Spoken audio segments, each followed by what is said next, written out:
Bismillah, alhamdulillah, wassalatu wassalamu ala sayyidina rasulillah, amma ba'du. Ya, kisah ini memang terjadi kan sebelum baginda Nabi SAW menerima wahyu. Gitu. Ya. Tapi ini juga cukup menjadi bukti bahwasanya pada masa itu pun ada wanita-wanita yang kemudian memiliki usaha. Ya. Ya, dan bahkan memperkerjakan banyak orang. Tidak terkecuali di dalamnya juga ada sosok baginda Nabi SAW yang ya bahasa kitanya mengambil barang dagangan, ya berarti menjadi suppliernya kepada Nabi SAW. Ya dari sini berarti memang sejak saat itu pun wanita banyak yang berkiprah lah di dunia bisnis. Walaupun kita juga membaca pada saat itu perempuan hak-haknya ya tidak seluas setelah Islam, setelah Nabi membawa ajaran agama, ya karena sebelumnya wanita tidak mendapatkan waris, ya, dan masa itu juga jangankan waris, bahkan kalau sudah lahir wanita, mereka ada beberapa suku yang merasa bahwa wah ini calonnya akan membebani keluarga gitu karena dia tidak bisa mencari pekerjaan, karena pada saat itu lapangan pekerjaan untuk wanita kan tidak seluas sekarang ini gitu. Bahkan ada yang kemudian budaya mereka wa'dul banat, ya, membunuh hidup-hidup wanita yang lahir. Jadi untuk kesempatan hidup aja nggak ada. Kemudian apalagi setelah Islam datang, ya kemudian dibuka, ya waris pun diberikan kepada wanita, walaupun cuma separohnya. Ya, dan ada juga sih sebetulnya salah satu dosen saya yang memang beliau banyak menulis tentang kesetaraan gender, ya. Ibu Dr. Nur Rafi'ah Bil Uzm dari S2 S3-nya di Turki, beliau lebih banyak kadang-kadang ini waktu perempuan saat itu dapat separuh waris ini karena usaha pada saat itu belum selesai, ya sehingga sekarang sebetulnya bisa aja kemudian 1:1 gitu kan, karena dulu kan Nabi melakukan perubahan gitu dari nggak dapat sampai dapat setengah gitu. Apakah nanti ini berkembang nantinya, ya, gitu ya, sama seperti poligami misalnya.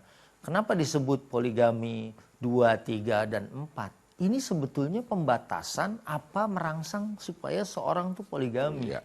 Karena ada yang memahami, oh ini Islam justru datang melimitasi nih, membatasi nih, karena dikunci dengan fa in khiftum alla ta'dilu fawahida, berarti intinya tuh satu gitu kan.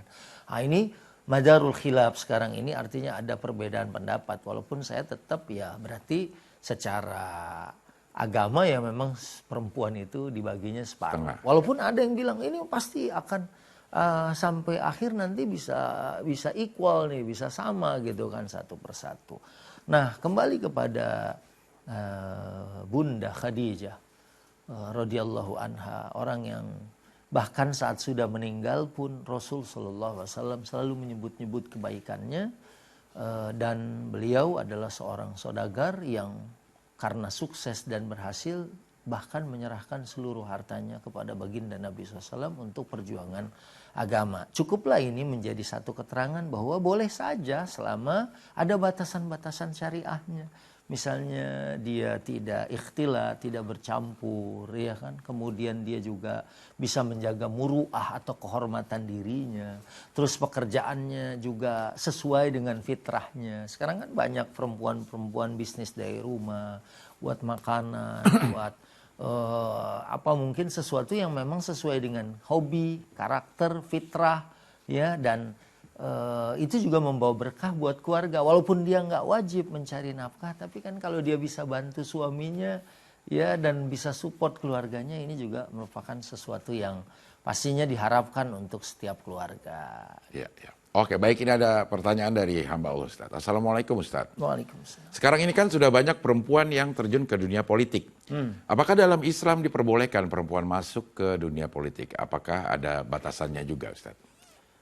Ya, kalau di dalam surat At-Taubah ayat 71, ya, saat disebutkan a'udzubillahi minasyaitonirrajim, al-mu'minuna wal mu'minat ba'duhum awliya'u ba'd. Mukmin laki-laki dan mukmin perempuan di antara mereka itu saling melengkapi. Dan kelanjutan ayat ini bercerita tentang amar ma'ruf, nahi munkar. Jadi ini kewajiban bukan saja laki-laki, tapi juga kewajiban perempuan. Ya, saat kemudian dia masuk ke dunia politik untuk melakukan fungsi-fungsi ini. Misalnya saat di DPR dia akan bicara tentang perlindungan wanita dan anak. Ya, bagaimana hak-hak misalnya kalau pekerja-pekerja wanita saat dia menyusui, ya mendapatkan hak-haknya gitu.